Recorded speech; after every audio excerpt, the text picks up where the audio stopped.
On the 20th of November, Pakistan extended its ban on Indian airlines and aircraft overflying its airspace by another month. Islamabad first issued these NOTAMs banning Indian aircraft from overflying its airspace on the 24th of April. And these, of course, have continued after Operation Sindoor. Now, India has done the same for Pakistani aircraft overflying its territory. But what Pakistan's closure of airspace means is that India's shortest route to Europe, the Gulf, and Central Asia has been barred. Now, airlines are burning thousands of liters of extra fuel through detours over the Arabian Sea.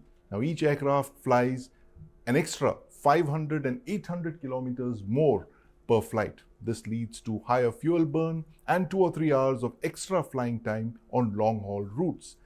Now, India's largest overseas carrier, Air India, is one of the worst affected by this airspace shutdown. Now, Air India operates something like 20 flights between Delhi and London weekly alone. Now, a report by wire service Reuters says that Air India suspended its Delhi-Washington route in August. Other routes are under review, including the direct Mumbai and Bengaluru and Mumbai and San Francisco routes. These are becoming unviable due to an additional 3 hours of travel time, including a technical stop in Kolkata, the report said.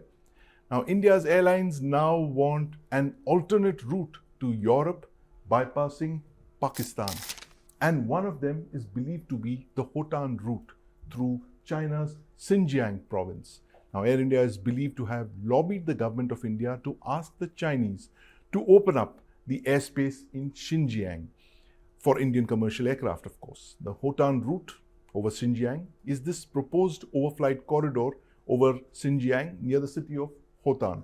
Now, this route would enable a more direct path across Western China, shortening the Delhi-London flight distance by approximately 10 to 15%, from around 7,000 kilometers presently to closer to about 6 to 6,300 kilometers, depending on the exact routing, of course.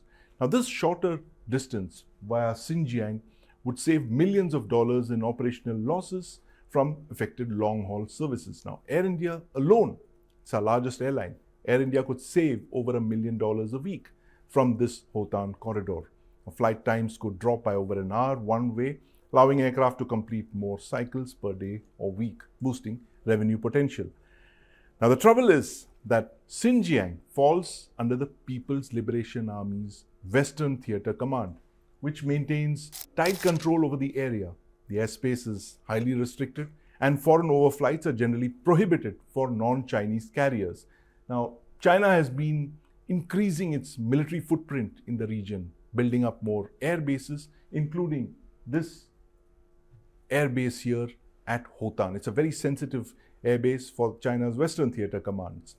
But now a recent thaw in India-China relations has seen New Delhi reopening direct flights to China in November. Now, this ended a 5-year suspension that was triggered by the 2020 Galwan Valley border clash between India and China. But despite lingering Himalayan tensions, this thaw between India and China has opened a window for aviation diplomacy. China is yet to approve the Hotan route, but if it were to agree to open up its airspace, it would mark a new chapter in aviation diplomacy between the two Asian giants.